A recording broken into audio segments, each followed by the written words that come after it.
This video is not intended for children but rather 20-something nerds that take cartoons way too seriously and overanalyze everything. If you're younger than 13 years old, you're not supposed to be on YouTube. So DuckTales is back, finally something else than animation to talk about again, and just let me skip to the first episode of the new season, because the second is so much more interesting to talk about, though if you want my quick thoughts, here is a quick rundown. I thought it was okay, kinda neat that Violet apparently has two dads, I'm all for LGBT representation when done well, and that's pretty much all I have to say to that. Though I do think it felt a bit forced that apparently everyone but you knew that Violet is your junior woodchuck. I mean, it fits her character, but that was rather odd. On the flip side, while I appreciate that they showed that Doofus is a woodchuck like in the original show, it just seems incredible out of character for this incarnation of the character. Though then again, considering that Boyd is also there, I suppose it's possible that this is a rather recent development. Maybe his parents forced him to sign up now that they have a bit of control over him. And I really like the idea that the overarching story of the season is apparently centered around actual treasure hunting, considering that this came kinda short in season 1 and 2. Maybe if I feel like doing a full review on that episode, I do, but I wouldn't hold my breath. So instead, let's talk about Quack Pack.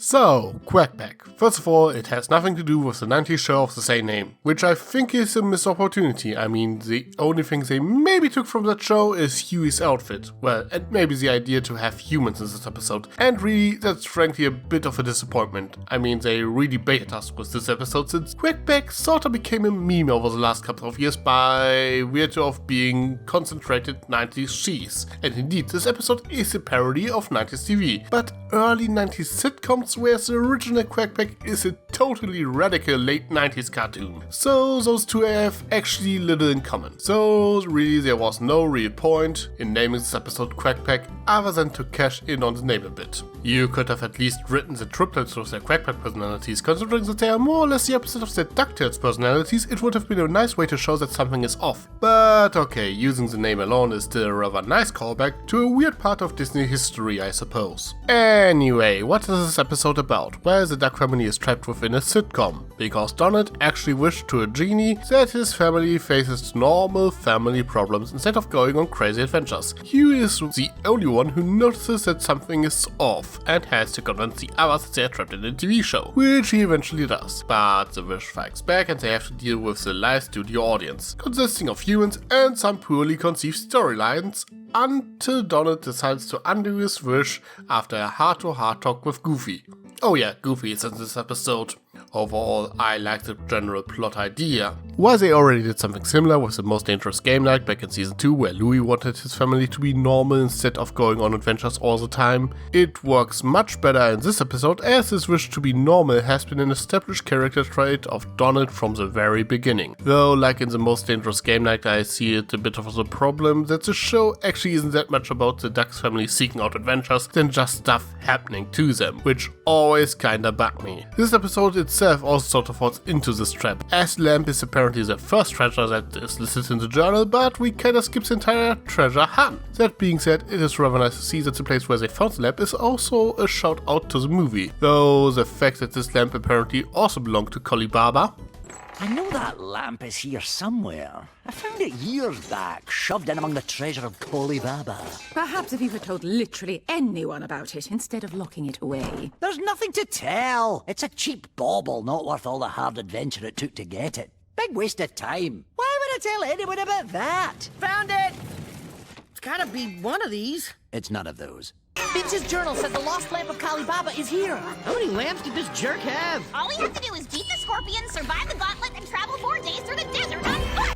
Damn it, they made a joke about it, so I can't complain. Well, I could still complain that having multiple magical lamps seems a little bit weird, but then again we had this shot from Treasure of the Found Lamp, and the original show was guilty of that as well, considering that they already had an episode that dealt with a magic lamp in season 1, long before the movie came around. So yeah, having two different magic lamps in a show where stuff that is not really meant to be common just seems kinda odd, but I can't really complain about it either. either. What I can complain about, however, is that I think that they kinda didn't exactly do Gene justice. He is fun when he is on screen, and him having left the lamp since 1990 is another fun callback to the movie, which was released in August of 1990, making this year its 13th anniversary. Maybe I should review it for the occasion, but he isn't the focus of this episode, getting completely sidelined as a result. And perhaps the worst thing is that in the end we don't even have the slightest clue what happened to him, considering that his movie version kinda revolved around the idea that he wants to be free,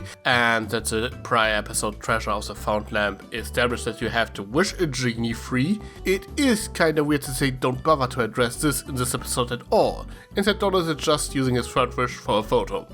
Now of course there's always a chance that they bring him back in another episode, but I think it should have been part of this episode, unless you're planning to bring back Murloc as a villain in the future episode as well. But even then, I would have at least hinted at his existence here. Thing is, they could have tied Gene's desire to be free to the plot of this episode, as Donald's wish is trapping his family inside the set of a TV show and forcing them into a role they don't want. The same way as Genie is trapped inside the lamp and is forced to serve whoever owns the lamp. It basically writes itself! Well, but this didn't happen because of Goofy, I suppose. Goofy really overshadows Gene's appearance. No one really talked about the fact that they brought back the character from the DuckTales movie. Nope, it is all about Goofy, and he doesn't get that much to do either. Frankly, I would have preferred if they had saved up Goofy for another episode. This doesn't mean that I dislike the fact that Goofy was in this episode, cause he was probably the best part of it. Like this photo of me and Maxie on a roller coaster. I was terrified and almost lost my lunch. Yeah, sure, it was scary. Sure, I got stuck at the top of a loop-de-loop and Max had to catch me and swing me into a cotton candy stand. But the park gave us free admission for life and all the cotton candy we could eat. And Max and I made a memory. That's just who we are. While he really didn't get that much screen time, they managed to perfectly capture the Goofy we know from Goof Troop and the Goofy movie, being a kind family man and a loving father, and I have to praise that. Not to mention that it was really nice that they confirmed that Max and Roxanne are canon as well. Kinda funny after everyone jumped to the conclusion that this one girl from the first episode must be Roxanne. I'm still a bit surprised though that since it appears like Max already graduated from high school at least. I would have guessed that if they bring in Goofy and Max, that Max would be aged down to be about as old as the triplets. Guess I was wrong there. Generally speaking, it was rather nice to see characters like Scrooge and Bleakley dressed up in outfits more similar to the designs in the original show. Well, while we are at it, why does Donald only get to dress up in his classic blue outfit in this fake sitcom world? I know that the black uniform he is usually wearing in the show is based on his comic appearance, but within the context of the show, it's a Glomgold Industries sailor suit. And I think that's kinda jarring that he is still wearing it in season 3 as a result. If that one scene in episode 1 wasn't a thing, I wouldn't care so much, but thanks to that, it just seems weird. So I would actually prefer if you were to change back into the classic navy blue uniform full time. Besides that, I rather enjoyed the sitcom setup as it allowed for some really great 4-4 jokes. Take it easy, honey. Back on the moon, I used to snap too. Of course, that was from soul-crushing loneliness.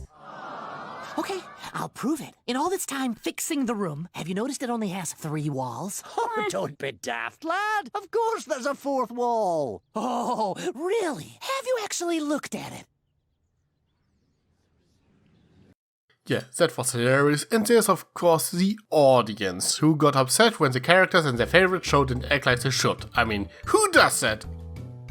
I get your point. Also, it really seems like this is going to be Huey's season. After the first season was all about Dewey and season 2 focused mostly on Louie, season 3 seems to continue this trend with the first 2 episodes of it being mostly about Huey. Okay, Quack Pack is not exactly about Huey, but since he is the only one who noticed that something is wrong, he takes center stage, which admittedly makes sense considering that Huey is generally speaking the most analytical of the bunch and often the sole voice of reason, and since everyone else doesn't notice that something is off, it leads to a nice reversal of roles where everyone thinks he is the crazy one, until he manages to convince them. And I guess it's a good point to wrap things up. Taken for what it is, I think that this episode is pretty great. Good lesson, very funny comedy, and they really nailed Goofy. Really, the main thing that bothers me is that they kinda overstuffed this episode a bit, and they maybe should have given both Goofy and Gene their own episode rather than putting them into the same, since I do see some missed opportunities there.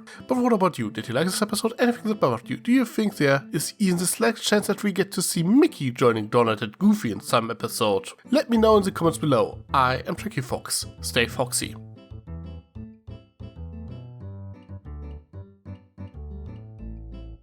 Sly as a fox, you got me under your spell. But you know I'll never tell that I know you know so well. Sometimes